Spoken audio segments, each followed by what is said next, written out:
Guys আজকে রায় গেছে হালিম খেতে গিয়ে এটা কি আমাদের সাথে হলো আর কি কি করলাম প্রথম থেকে শুরু করা যাক চলো।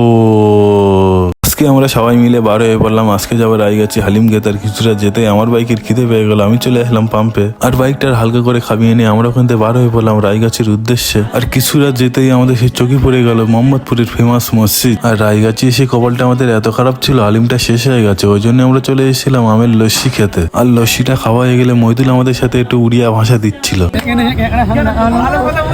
আর তারপর আমরা রায়গাছি থেকে বার হয়ে গেছিলাম। তারপর চলে এসেছিলাম সাবুজিতে জাহাঙ্গীরের দোকানে। আর তারপর জাহাঙ্গীর আমাদের জন্য একটা দই ফুচকা বানাচ্ছিল। আর দই ফুচকা কেমন ভাবে বানাচ্ছে গাছ দেখুন।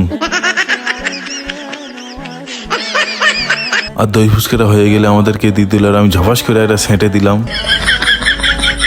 আর গাইজ জাহাঙ্গীরের দোকানের লোকেশনটা হচ্ছে সাবুজি স্পেন্সারের সামনে। আর যে আসবেন আমার নাম করলে 10 টাকার একটা ফুচকা দেবে।